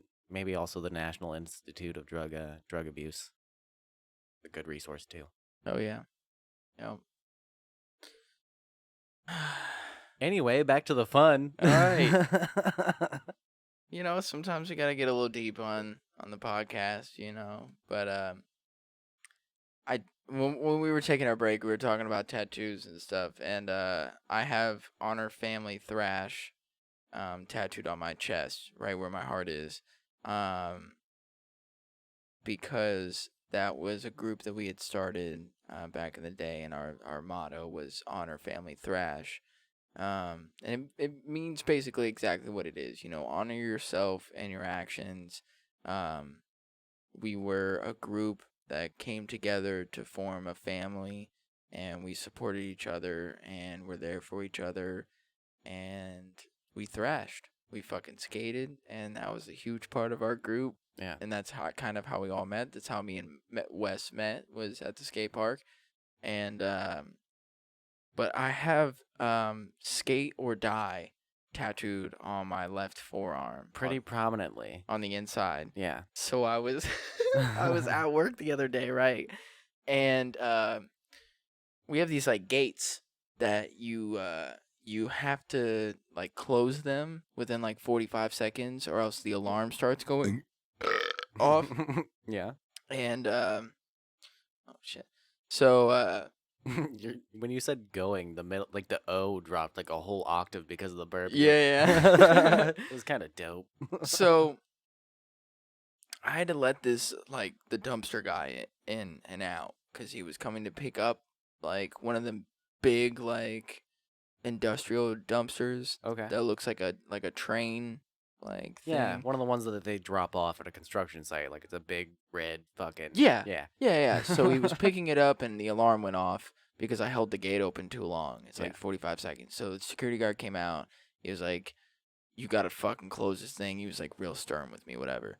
Well, he was coming back to drop off another like empty dumpster for us, and I like opened the gate and then like went and closed it, but there's like a crash bar that's on it, and if Okay. like you hit the crash bar, then the alarm starts going off. Ah. So I accidentally hit that.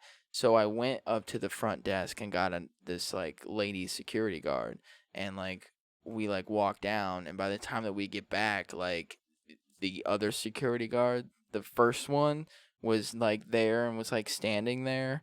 So like I felt even more awkward and was like, fuck, like this dude's gonna be like super pissed at me. So like he was cool about it, whatever, they were cool. But like I get on, like we end up closing the gate, whatever, and then she goes, so I see you got a skate tattoo on your arm. And I was like, yeah, it says skate or die. She was like, I bet you can't even do an ollie. Oh shit. I was like, are you? Oh shit. I was like, whoa, whoa, this is a lady security guard too, man. She was like, I bet you can't even do an ollie. I was like, I'm getting fucking roasted by the fucking security guard right now. And you have it on your body. On my body, dude. I have skate or die. Oh my god. So I was like, I felt that shit. You didn't have your board with you? It was in my car. Like Yeah, I could Should have. have been like, hold on. But I was wearing my boots. I didn't have my skate shoes with me. Oh, I okay. still could have fucking done it though. Yeah, what the fuck what am I saying? excuses? Yeah, you're right. I still could have. But still, it was just like in the moment. I was like in the middle of work, whatever. Yeah. And so, like, I was like, oh man, like, fuck, dude. I was like, I bet you can't even do an ollie. I bet you can't even security guard. She was like, you know what? Actually, no. She's like, I bet you can't even do. She was like, I'll give you the ollie. I think that you might be able to do an ollie, but she's like, I bet you can't even kickflip. I was like, do you even know what a kickflip is? And I guess, like back in the day, her and her brothers like used to skate. She's like, I wasn't ever really good at it, but like I used to watch my brothers skate and stuff like that. So she's like, I know, what the tricks are. She's like, I know what a kickflip is. She's like, I know what a tray flip is. Like, Yeah. I know about skateboarding, and I was like, oh, that's fucking cool. She's like, I was more into like riding bikes and shit like that, and like we kind of bonded over it like for a second, but like it was just fucked up. She was like, I bet you can't even ollie. I was like, I have skate or die tattooed on my arm. I can at least ollie, okay? She's questioning like a huge part of your Bro, life. she came at me, man, fucking roasted me in front of this other security guard too. Like I was just fucking dumbfounded. Like I felt that shit in my heart. That's funny as fuck. I love that security Fuck guard. that security guard, No, dude. I love her. I'm divorcing my wife. Who is this lady? God, man. That shit hurt me so bad. I was like, damn. Like, she didn't even go like, I bet you can't do a kickflip. No. She went to the basics and was like, I bet you don't even know how to ollie. I The was like, first thing you learn besides riding the fucking board. I was like, God damn. Yeah. But no, it was cool as fuck, man. I thought it was cool that she had a little bit of a knowledge about it and stuff. I feel really bad right now. My wife got some yogurt from the fridge, and now she's got a face like that yogurt was not good. What'd you get? Cookies and cream. Cookies and cream. Yoplait, and it wasn't good. Hold on. Is it just a bad one, or is it that flavor specifically sucks? It doesn't smell bad. It smells like. Apparently, it's like cookies and cream if it was done wrong. How do you mess up cookies and cream, Yoplait? Try it. Okay. All right. Want to see what you think of it. All right. If I get some weird fucking white supremacist disease from your Hitler ass. I don't even know what that means, but it was fun to say. You just take a bite, and the next thing you know, you're like, "How Hitler?" I feel it coming on. I can't stop myself. I'm not gonna say that. Nah. What do you think? It's aight. It's not great. I don't think it's bad. I wouldn't eat it. Thanks for the yogurt, babe. Like if I was given the option to eat or not to eat, I wouldn't. Really? Yeah. Stranded on a desert for like 24 hours. Well, that's not an No option. No food or water. Then I'm And eating then you it. finally get to somewhere and they're like, all we have is Yoplait, but it's cookies and cream. If it's the only option, then that's not an option, right? Like, I'm eating it then. No? That's what I'm saying. Mm-mm. No. My other option's to not eat? Yeah. Well, then I'm eating it because I'm going to eat something. I'm not making such a big fuss about this that, like, it doesn't taste bad enough that I wouldn't eat it, but I'm not going to eat it. Like me and blueberries. Yeah, that's fair. Like, even if I was in, like, a dire situation, I wouldn't eat blueberries because I would just gag them up anyways. well, no, in a dire situation, I'd eat that. I like yogurt. So, I mean, it's not the worst thing, but it's definitely not like I'm buying that ever. I'm breaking, or- like, a huge rule, too, of, like, not eating Oh, on a you're eating on podcast. mic. Yeah, you fucking. This just became a yogurt mukbang. We need like 50 more of these. Stat. I don't know. It's not that bad. I don't understand what her problem was. It's got a weird aftertaste. What? I mean, yogurt in general, unless it's like a super like fruity or like chocolatey flavor, it's got like this kind of acidic undertone that doesn't go well with like most dessert flavors. So like key lime pie, the acidity of yogurt tastes fine with that flavor. That's one of my favorite Yoplait flavors. But when they do shit like cookies and cream or something that's supposed to be rich, it's got like this tanginess to it that ruins it. Do the whole, like, dairy. Yeah, exactly. It tastes like I ate an Oreo and sour cream together. No, I'm going to do the whole Daryl thing. You got it all. Stop. Not yet. Hold on. There's still some in there. It's not worth the effort. I highly disagree. Just throw it away. You put out so much energy just trying to get that. I mean, you're getting nothing from that fucking little scoop you just got. I hope you're happy. You could have used that motion for jerk off energy, but now you're gonna have less the next time you do That's why that. I have a wife.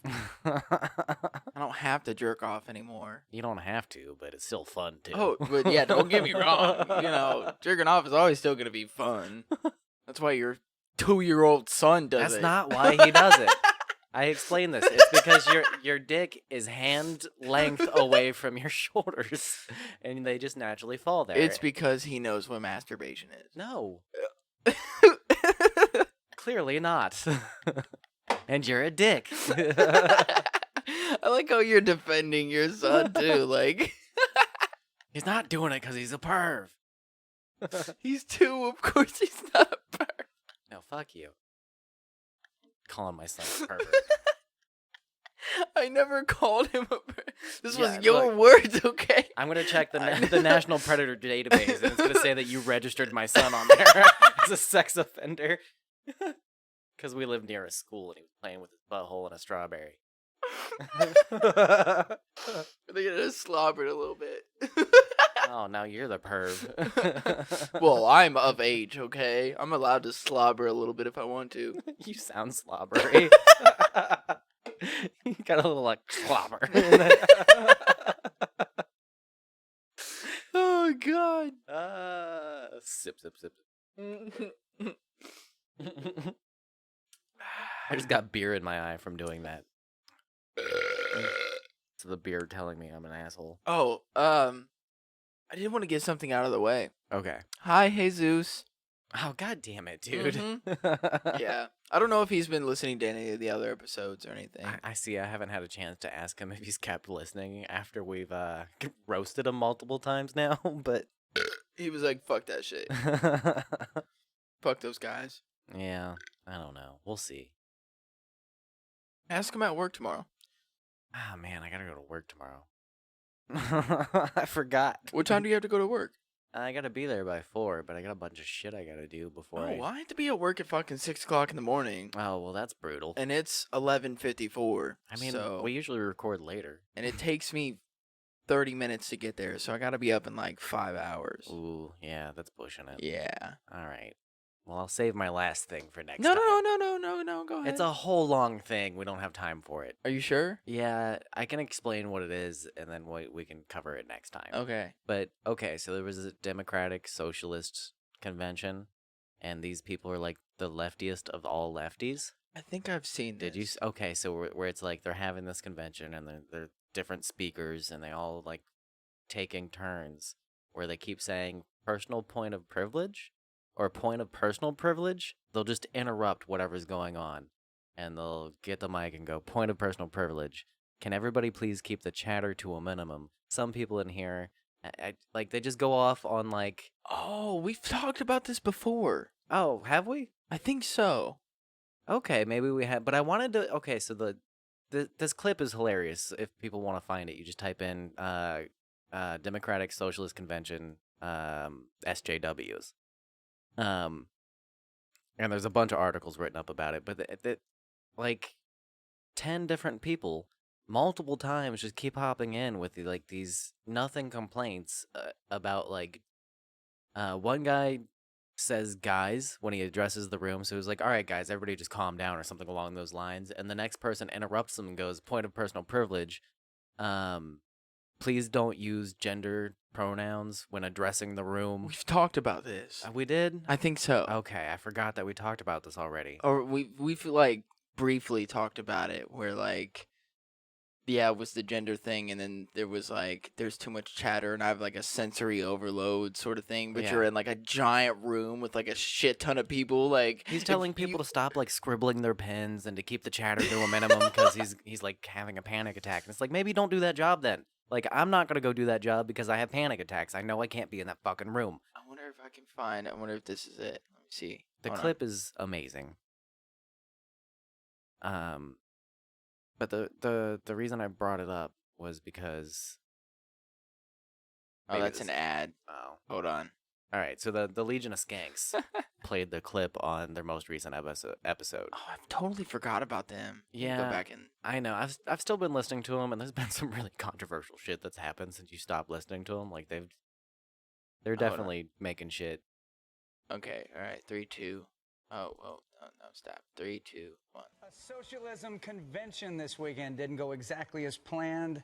The self-proclaimed comrades got together to defeat yeah. capitalism, but the event keep calling each descended other into utter comrades the whole chaos time. over someone using a gendered pronoun. Take a look.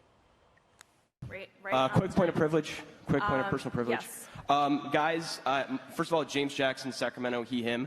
I just want to say, can we please keep the chatter to a minimum? I'm one of the people who's very, very prone to sensory overload. There's a lot of whispering and chatter going on. It's making it very difficult for me to focus. Name, chapter, pronoun. Point of personal privilege. Yes.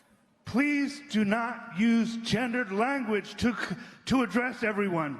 Because the last guy said guys when he addressed everyone. Wow. You know what that guy needs? He needs a double shot of Redneck Riviera whiskey on the rocks. You always turn it into a plug. By the way, I disagree with how Fuck these reporters, but Yeah. like the whole clip is like a good like 10-minute clip of this back and forth going. And so the Skanks played it. I know you haven't been following them much, but Not for any reason in particular. no, I know. I mean, it's hard to keep up with all the podcasts, and especially when we're doing one of our own. It's kind of like I don't have time for this.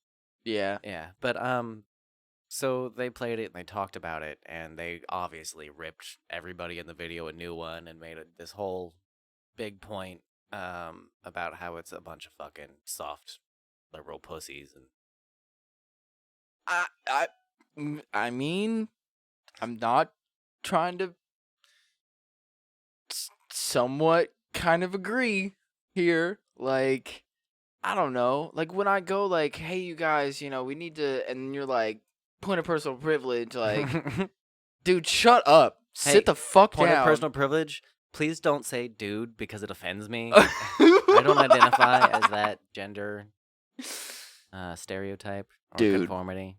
Dude, calm the fuck down. You're okay? triggering me right now. Good. I'm triggered. Good. Good. I was trying to trigger you. Comrade, please don't address me in that way. Point of personal privilege.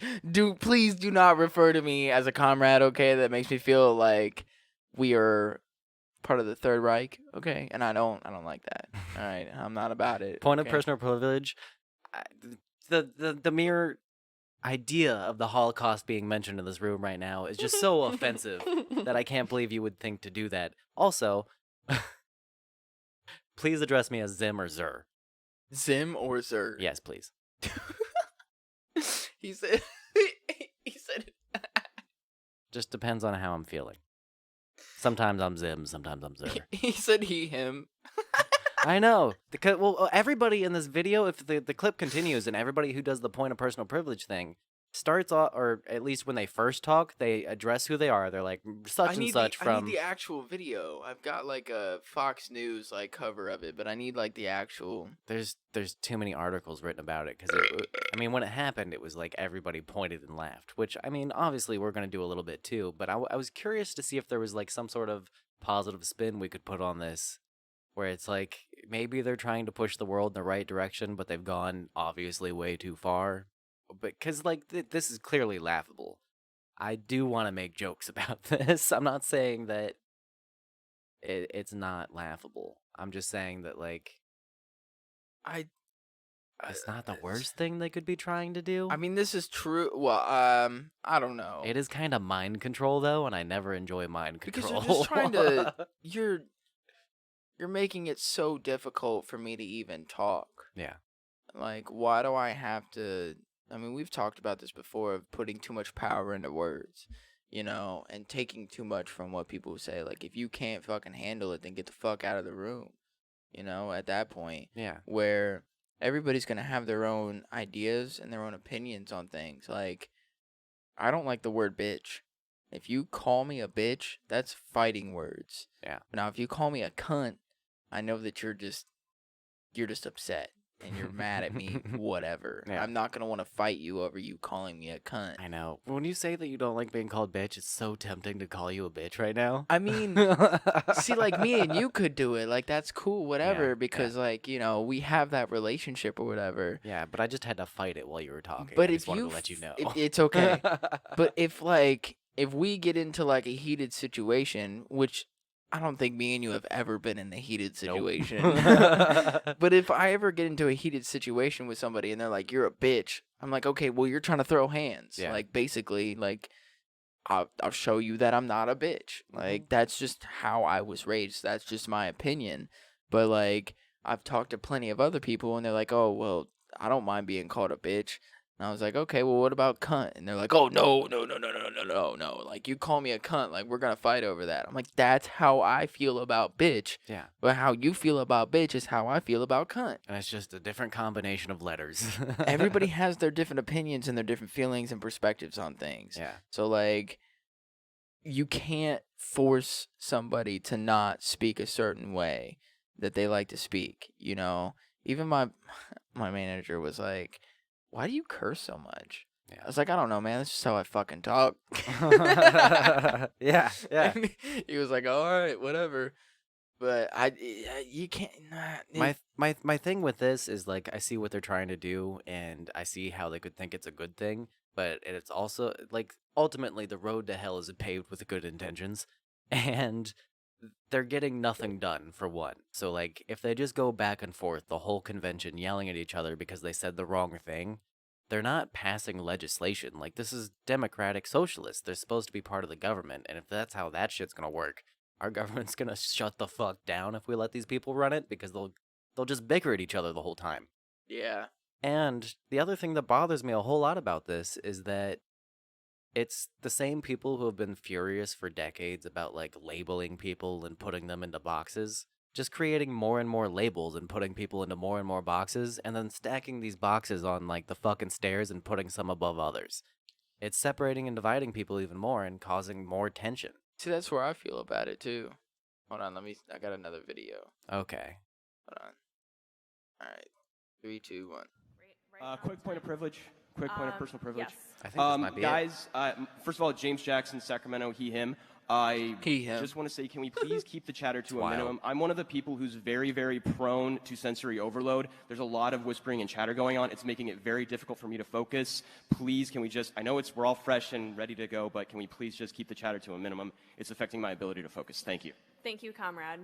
Okay, is Comrade. there a speaker against name, chapter, pronoun? Point of personal privilege. Yes.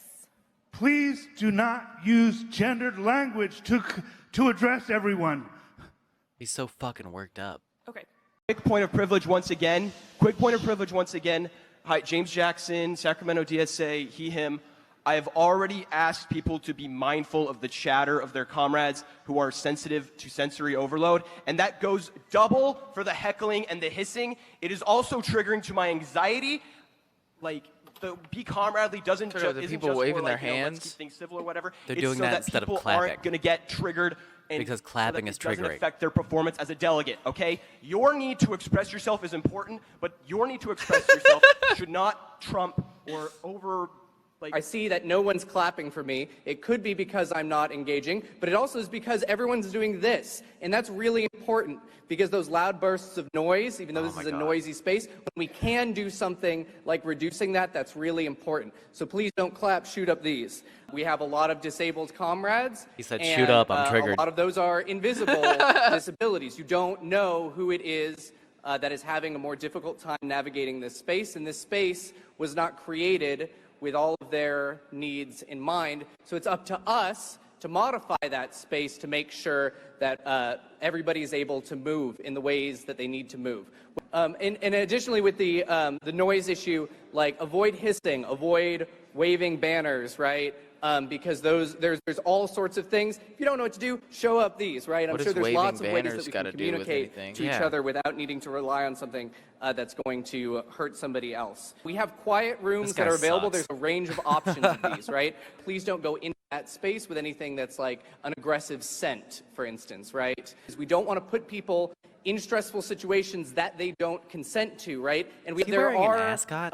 right-wing infiltrators who are trying to get in here, Looks but like it's it. going to be really traumatic for people if we're not making an affirmative effort to de-escalate each other said don't go in and there with, like, a de-escalate strong scent. ourselves, right? Take So a don't deep fart. breath. Don't do a natural thing that people do. And feel better before you say anything. Don't really talk to anybody who doesn't have a credential, especially if they claim These are to be from the press. politicians, You not have no guidance idea who that counselors. person is. Please do not talk to anybody who identifies themselves as a member of the press without having credentials. Don't talk to cops. Don't talk to MAGA assholes. The only We're point I almost agree there. with. Just but thank you. We are going to be visited tomorrow by some MAGA protesters. Is there anybody here who's done abortion clinic escort work? By all means, don't talk to cops if there are cops there for any reason at all, right? And if you do see someone talking to cops, let the marshals know. We are safe and we are strong because there's power in collective work. Okay. Let me go over a few things here. That's knuckin' futz, right? This is where it gets too much for me, honestly.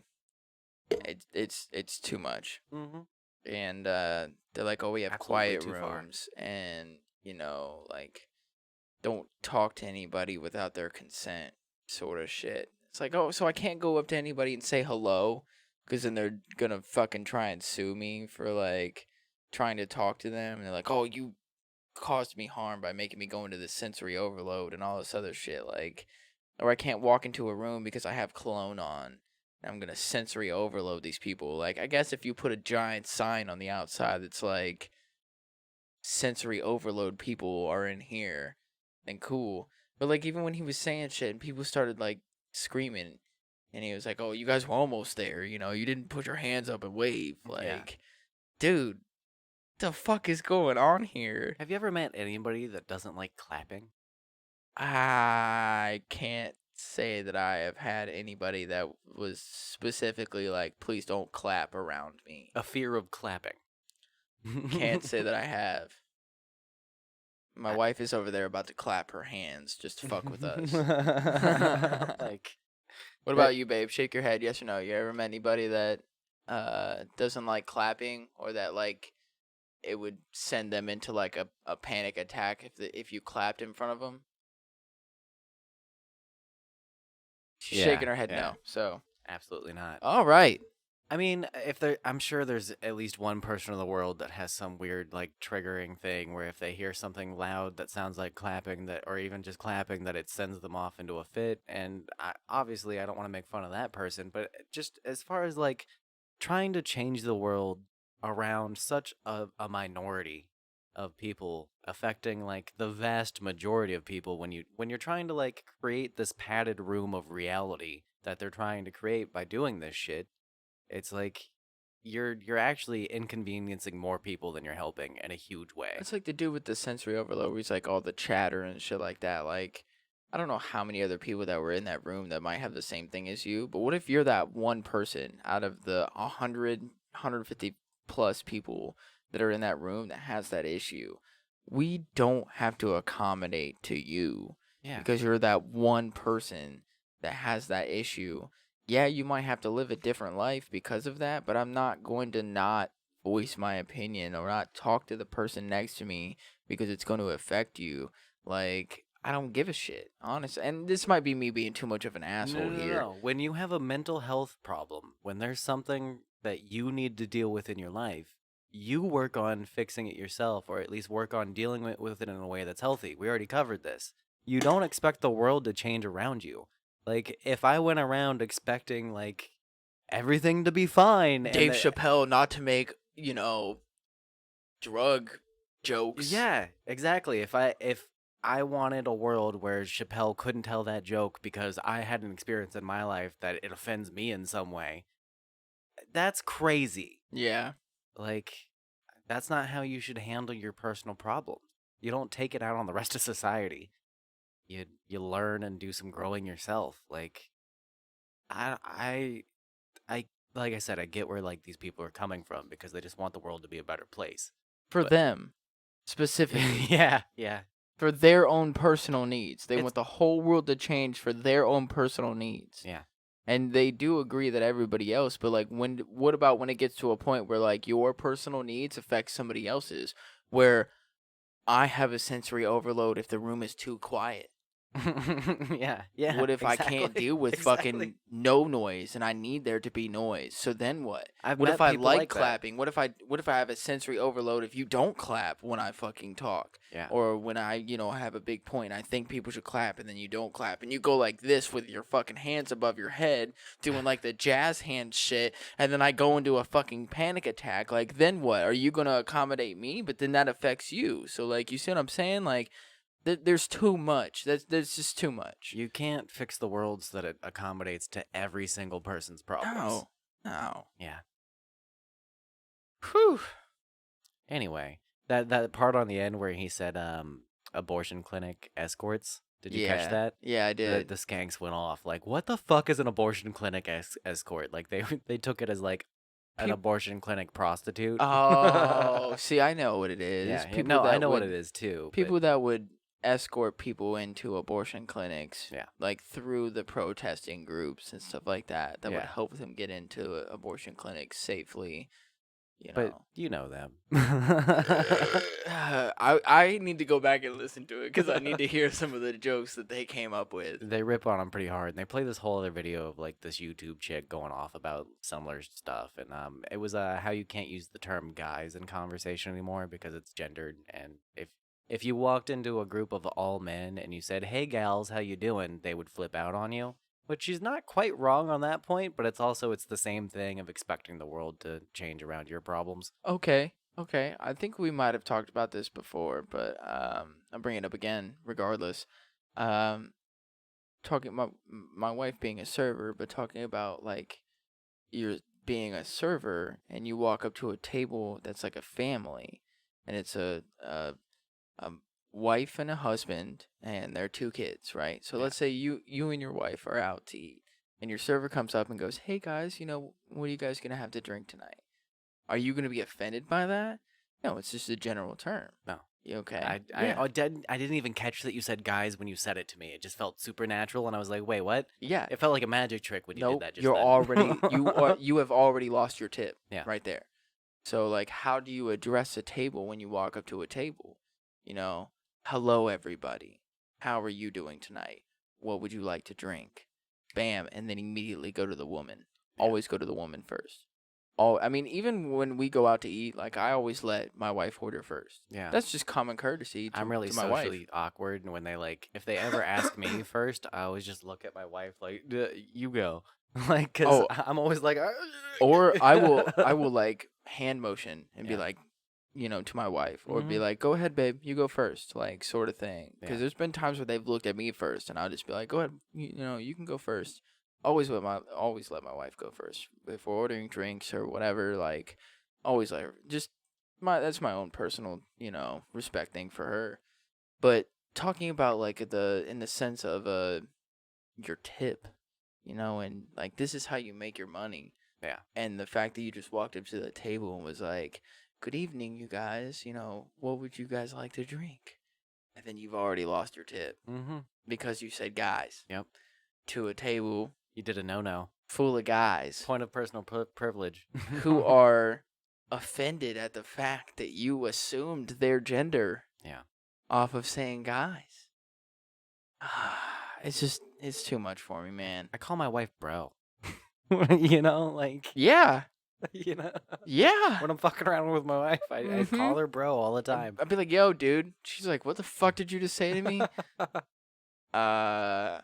Yeah, hey, it's babe. Not because I think she needs to have a dick in her pants. Well, she needs to have my dick in her pants. But it's not because I'm gendering her. It's just it's a colloquialism. It's how you address. Nope. Yeah. You're wrong. Somebody that you're comfortable with. You're offending people right now. Okay. And I get the point that, like, yeah, maybe historically we've built our language around male dominant, like, structure. And we built our society that way. And I can see that point. That's actually fair. It makes sense. But taking it as far as, like, let's just burn it all down and start creating made-up words, and I don't know. It's too all much. too far. It's too much. It's too much. It's not a manhole anymore. Yeah. And I'll always go back to that it's not a example. manhole anymore. What is it? What is it? A people hole? A person No. hole? No. It's not a manhole anymore. Okay. It's a human hole? No, it's not a human hole either. Because now you're adding. Oh fuck, human. Yeah. Well, first of all that, but now you're adding species specific to it. You can't do that. It's a fucking life form It's hole. a maintenance hole. Maintenance. Oh, I gotta take all Maintenance biology hole. out of it. Okay? Got it. Yeah, exactly. Yeah. It's a maintenance hole. Okay. That's so close to having the word man in it still. You got a good point there. I'm It's too triggered much. by that. It's too much. Too close to man. See, we can harp We should on this go to for... California and argue that. See if we can get it changed again. Just as a social experiment. Okay. All right. Fuck it. I mean, trip to California. I've never been either. I love California. We should definitely go Yeah, out we'll there. eat a dick, man. I'll show you the cool skate spots. I know where they're at. I mean, but I'll show you the cool skate spots. It's called Instagram and Facebook and Google. Yeah, but like I've been to them. I can like, all right, whatever. You suck. Ruin my point. No, I would love to take a personal tour from you. That'd be cool as fuck. Oh no, it's okay. I'm and not then special. and then to hear the stories that come from us, like going to these places and stuff like that, that'd be awesome. Actually, I would love to take a trip out to California with you sometime. Yeah, I'm going back eventually. Oh yeah, we'll do it sometime. Well, I know that this episode will probably be put out after the fact, but I'll be 24 after this episode comes out. Yeah, it's definitely gonna be after the fact, but yeah. Yeah, so happy birthday to fucking me. Happy birthday, man. Hey, thanks, man. Early, but also late because time is weird. Technically, when this episode comes out, it'll already have happened, and you guys will be like tugging on your penises like what's his son, to the episode. Fuck you. But tugging on your penises to a version of us that doesn't exist anymore is kind of fucking kinky. So go ahead and do I was that. gonna say the same thing. Yeah. I'm glad you went that way. I was afraid you were gonna shame some people, and I was like, no, I think it's hot. Tug it to ghost us. That's cool. I think it's hot.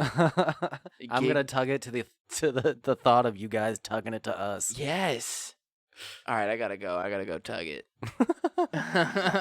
We're gonna go tug it, guys. Yeah, but no, seriously, we gotta get out of here. Follow us on Facebook, Blue Skies from the Basement. We have an email, blueskiespodcast@gmail.com. You can follow us on Instagram at blueskiespod. We have a Twitter now. That's just Blue Skies Pod, right? Yep.